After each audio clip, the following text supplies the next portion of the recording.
everyone, sorry it has been a while. I have been absolutely hectic with uni. I am back in the UK now, I have free time, I am back making book content and back reading.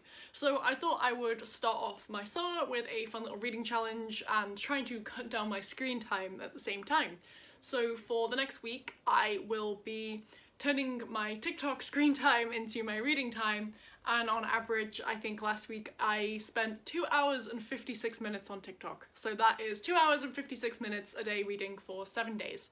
So I have a couple of books I definitely want to read, and I've also got a few more coming in from the library, but I'm going to start off with If Cats Disappeared from the World by Genki Kadomura, and then I've also got All That's Left in the World by Eric J. Brown. And yeah, I will check in tomorrow when I've actually started the challenge, and yeah, I will see you all tomorrow. Okay, so it is Monday morning. I have my morning cup of green tea, and I have my first book, and I am going to get started.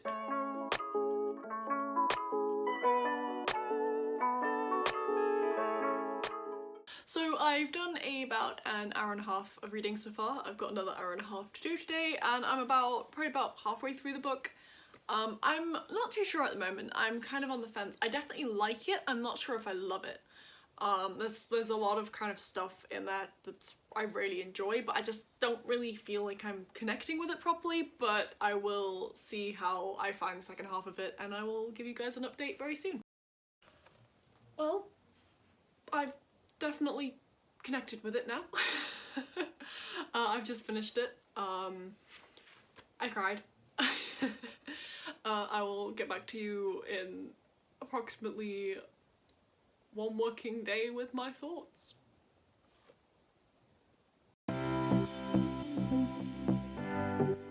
So now I have emotionally recovered from last night, I will go over my reading for yesterday. So I finished If Cats Disappear from the World by Genki Kadomura, and I did struggle with this in the beginning, but the second half was definitely worth it for me. Basically, it is about a man who is told he has cancer, and basically he finds out that he is going to die very soon, but then the devil comes along and offers him a deal where he can get rid of one thing from the world in exchange for an extra day of life. Basically, the book is him kind of going through and kind of considering different things and doing different things.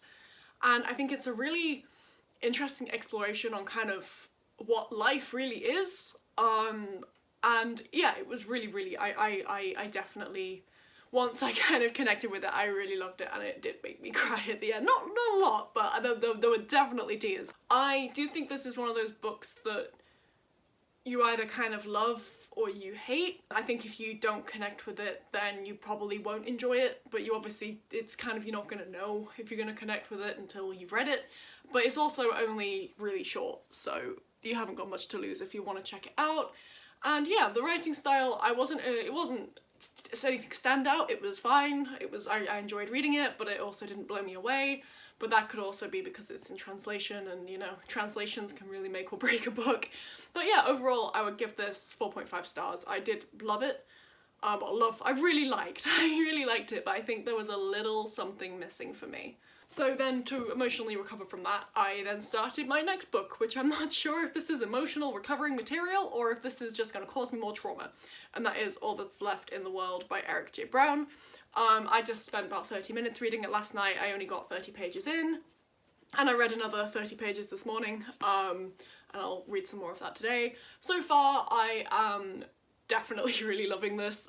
At the moment, it's giving me apocalypse wholesome gay vibes. I'm not sure if that's gonna shift to apocalypse wholesome traumatic gay vibes, but we'll see, because yeah, anything is possible, and I feel like apocalypse is not always a recipe for a nice little kind of wholesome book. So, and I have got about 300 pages for things to start going horribly wrong. So I'm probably about just over a quarter of the way through now. I'm really enjoying this. I don't quite know how it's managing to kind of have this like tense atmosphere but also be so wholesome at the same time. There's still a lot of space for things to happen, so I'm still kind of scared, but yeah, no, so far it's a really solid read. I'm probably gonna take a bit of a reading break now and do some more later, but I will definitely say I think normally I read probably maybe an hour a day, so this 3 hours a day is like, whew, like I'm definitely feeling it, but it's been nice. It's been nice to sit down and kind of spend this time on my phone and actually, you know, get through my TBR list. Okay, so it is my bedtime. I have about another 10 minutes worth of reading to do. I'll probably just do that before I go to sleep, but I am about just over halfway through now. I reckon this will be finished tomorrow. So yeah, I will check in tomorrow and let you know all my thoughts.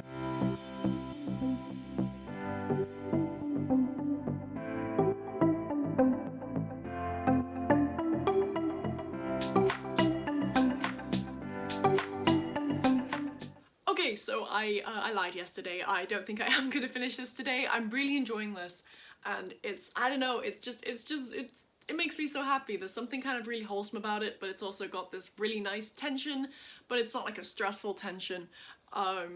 And I think this is definitely going to be a go-to comfort read for me in future, but it's not the kind of book I want to binge read, and I think I'm going to enjoy it more if I kind of enjoy it over a couple of days. So I'm going to take a break from All That's Left in the World and start One Last Stop by Casey McQuiston. I'm going to be buddy reading this with my friend, so we're just going to read 3 chapters a day. So yeah, I'm going to start this afternoon and I will let you know my thoughts. So, I've actually finished my 3 hours for the day, and I finished it surprisingly early.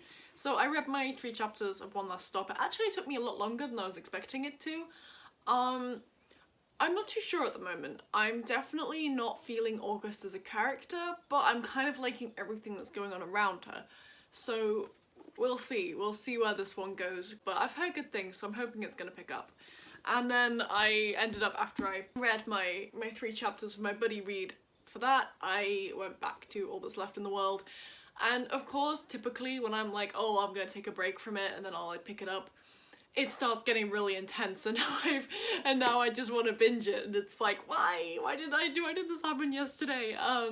But yeah, no, I'm really enjoying this, and I think I definitely will finish this tomorrow. I only have about 70-80 pages left, and I promise tomorrow I will actually finish this. I won't end up procrastinating.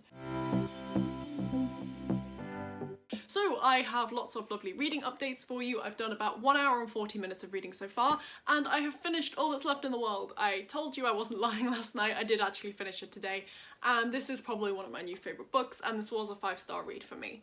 So I will just say this is one of those books, I think if you go into it with the wrong expectations, you're not going to enjoy it. So basically it is set in an apocalypse after a thing called the super flu that has wiped out most of humanity.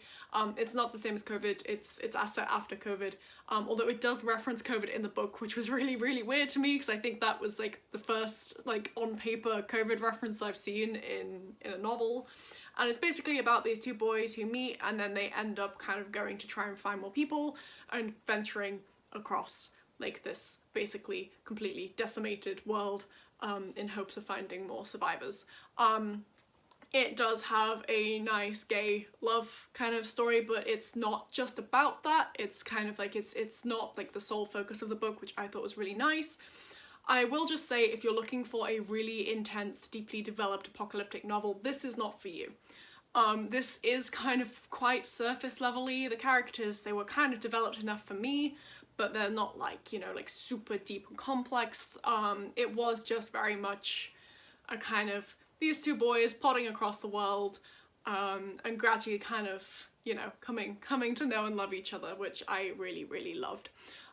Also, of course, it is set after a pandemic, which for some people probably is a little too close to home after COVID. And while I would say this is a very hopeful novel, all in all, it does still obviously deal with the aftermath of this pandemic. So, you know, loved ones have been lost, and it does kind of have a lot of themes of death in it. It was a big hug for me, but just check the trigger warnings before you start it. And as for the writing style, I personally really liked it. This is a YA book, and I don't know, this is just everything I love about YA. What can I say? I highly recommend it. So I have also read another 2 chapters of One Last Stop. I am definitely enjoying this more now. I wasn't too sure yesterday, but I'd say around chapter 4. August, I'm still not a huge fan, but she's not like actively annoying me anymore. I'm about here. Oh, you can't see because of my ring light, but I'm about here. So I've got quite a long way to go. I'm still doing this as buddy read, so I've got 1 more chapter that I'm supposed to read today, so I will probably start another book alongside this. Okay, and finally, my last reading update. I have a little library haul. So the first book I got was Daisy Jones and the Six by Taylor Jenkins Reid. This is the same author who wrote Seven Husbands of Evelyn Hugo, which I've not read yet. This is going to be my first Taylor Jenkins Reid book. So very excited for this. And the next book I got was Open Water by Caleb Azuma Nelson. I'm really sorry if I have butchered that name. I've heard only good things about this, and it's set in London. It's about 2 kind of artists, students. I think one's a photographer and one's a dancer, which is right up my street. It's only short, but yeah, very, very, very excited to check this out. And finally, the series that everyone but me has read, because I am always late to the party, and that is the first volume of Heartstopper. Again, I don't think anything needs to be said about this, but yeah, male love story. I've heard it's very wholesome, but also kind of tackles all those lovely teenage high school issues that we all have probably been traumatized by at some point. So yeah, very, very excited to start this, but I will probably leave this for a separate video, so keep an eye on my page for that. Okay, so reading updates. I'm gonna be very honest, I actually failed today. I only read for 1 hour and 20 minutes, but you know, it happens, I'm not gonna force it. So I read another 2 chapters of One Last Stop this morning. I'm back on the fence with this one. I feel like this entire rest of this vlog is just gonna be me falling in and out of love and hate with this book. But yeah, we will see how it is when I finish it. And the other one is Daisy Jones and the Six, which I've really been struggling with actually. I'm only very slightly into the way of it. That made no sense whatsoever, but you know what I mean. But I don't know, I'm not feeling the style. It's kind of written as an interview transcript, and I wasn't expecting that. And it's interesting, and it kind of feels very authentic and very realistic, but I just don't really care, if you know what I mean. But yeah, I'm definitely gonna give it more of a chance, but I will come back tomorrow and give you my updates. So I am here in my pajamas again. I actually managed to read for another 30 minutes last night before I went to bed, so yesterday I actually read for 1 hour and 50 minutes. Today I read for 2 hours and 15 minutes, not quite the full 3 hours, and I have still not finished this. I don't know why it's taking me ages. I'm only here. I've got quite a hefty chunk to go. I think I'll definitely finish it tomorrow. I'm enjoying it more, definitely not in love with it. I'm glad I'm reading it. It's just taking me ages. But yeah, I think I'm definitely starting to feel a little bit of a burnout now for kind of upping my regular reading time. But yeah, we'll see what tomorrow brings, and hopefully I will have a more productive day and actually finish this book. Okay, so it is Sunday morning, and I am gonna get back on track and actually really try and do my 3 hours today. So I have my, just put everything on the floor and can't find it. I have my tea, which is actually lying to you, it's normal tea, it's not green tea. And then I have my book, which I am going to finish today. I've still got a good chunk left, but I can do it. Okay, so I have just finished Daisy Jones and the Six, and yeah, I'm glad I read it. It probably wasn't for me. I would say this was a 3-star read for me. It's about a 70s band that is made up for the purpose of this book. And it's basically in an interview transcript format talking about their rise and their fall to fame. And it's basically just kind of highlighting a lot of the band culture from the 70s. And yeah, it was an interesting concept, but my issue was just because of the format, I just couldn't bring myself to care. you know? It kind of felt very surface level to me in terms of like, you know, the being able to care about these characters and these people, but then when it kind of got more deeper, it just didn't feel natural, it didn't feel right, it was kind of like, I don't know, something didn't click. And basically I think at the end of the day, I would much rather just sit and read or listen to an actual band that I have an invested interest in talk about these things, and there definitely are a lot of kind of real bands who have talked about these things. It was an interesting read if you're looking for something a bit different and unique, and especially I think as well, like if you are kind of a big 70s fan, this might kind of like hit that kind of like nostalgia itch for you. But yeah, it just didn't quite click for me, which is a shame, but I will definitely check out more of Taylor Jenkins Reid work, because as I say, I appreciate things that are unique even if they don't work for me, because unique stuff can be very hit or miss with kind of people on an individual basis. So that is 50 minutes of my reading time done for today. I have another 2 hours and 10 minutes to go, and I'm going to start Open Water by Caleb Azuma Nelson this afternoon. Very excited to read this, but yeah, I will check back in later and let you know my thoughts. So I have finished Open Water, and yeah, I'm on the fence again about this one. It's a really beautiful book, and again, very unique. It's basically about two black artists who meet, and it just kind of explores the beauty of black art, themes of isolation, also kind of community, but it's so lyrically and beautifully written. This is like, it's like borderline poetry. I think every single paragraph in this I could imagine like on stage in a play as like the most beautiful dramatic monologue filled with like so much passion, and it was just but it was in second person as well, which is something that kind of threw me a little bit. I knew it was in second person, but I've never read anything in second person, so my brain just couldn't quite like get into the kind of the right like mode for it. And also it was quite disjointed, and for me personally, my little ADHD dyslexic brain, very beautiful lyrical detail prose, disjointed, and kind of a narrative position that I'm not used to reading is a recipe for just like complete attention span annihilation. So while I was kind of reading it and I really wanted to like enjoy it and get into it, I really struggled with this. So because of that, I am going to hold off on giving this a rating and listen to the audiobook. Because reading this, I know that the audiobook is a format that will be much more accessible to me. And also I really want to hear this spoken out loud. Yeah, I'm gonna hold off on rating this for now, but I do think this is definitely worth checking out. And again, if you're kind of intimidated by the second person, maybe check out the audiobook, because audiobooks are lifesavers. But yeah, it's only short, so, you know, definitely worth having a look at. Yeah, I am done for the day now. I read for 2 hours and 35 minutes, so not quite my full goal, but I think I did a pretty damn good job of it, considering it's a weekend and, you know, weekend things happen. But yeah, I tried to read for another 20 minutes or so, but my brain, my eyes just would not take in any more words. So that is me done now with this challenge, and I will check back in a minute just to give you a little reading wrap up. So that is my TikTok time for reading time challenge done, and I'm very proud of myself because I think I've basically read what I would normally read in a month in the space of a week.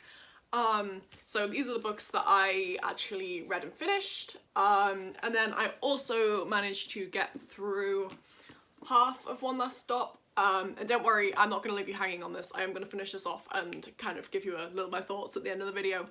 But yeah, no, I am very proud of myself. Even if I didn't kind of succeed every day, I think I succeeded 4 out of 7 days, which is definitely a win. If there's one thing I want to take from this, and for you to take from this, it's just read at your own pace. It was fine kind of upping my reading time when I was reading books that I was really enjoying, but when I hit those ones that I struggled with a bit more, it really took it out of me, and I think I kind of burnt out a little bit by the end. But yeah, I had loads of fun with this, and I hope you did too. So yeah, I will be back very soon with my little One Last Stop. So I have finished One Last Stop, and honestly, I'm a little bit disappointed. As I say, throughout the whole kind of vlog, I have been very, like, off and on the fence with it. But I think this is a book that I fully appreciate why people love it. It just didn't work for me. And I think the main issue that I had with it is that I just didn't care about August as a character, and as a result I just kind of found it really difficult to actually get invested in the main storyline. Like, I was really interested in everything that was going on in the background, and I was just like, yeah, okay, like, I've had enough of you, like, can we look at them instead, you know? Which is really sad, because I really wanted to enjoy this, because it's everything that I should love. I will just say that I love Casey McQuiston's writing. It's that kind of really fun, witty, maybe borderline cringy, but it's the kind of cringe that I love. And also all of the queer culture in this book was fantastic, and again there's lots of really nice representation with background characters too. I just liked them more than August, and I wanted to hear more from them. And it's kind of sad as well, actually, because I was reading the acknowledgements, and I think they said that they were originally going to make it more about sophomore slumps in this, but they decided to kind of change it a little bit because it was a little bit of a downer. I kind of wish there was more of that in it, because I feel like, for me personally, maybe it's because I'm kind of only recently transitioning from YA to adult books. I read so few books with a character kind of my age with those struggles in university, not in school, but in like college or university. And I'm really sad, because this has so much potential, like, not to necessarily like focus on it, but to just kind of make it more relatable and just give like a little something in August that I could see myself in. It might have just made me click with her a little bit more. But yeah, I will give this 3 stars. I do recommend it, you know, if you're interested in reading it. There are many people who love it. Yeah, that is me done. That is my reading challenge done. I'm really proud of myself for everything that I managed to read. I hope you all enjoyed, like, coming along with me on this little reading vlog. This is my first reading vlog I've ever done. I actually really like kind of filming in short bursts, so I'm definitely going to do more of these. But yeah, until then, I will see you very soon. Stay safe and enjoy your summer.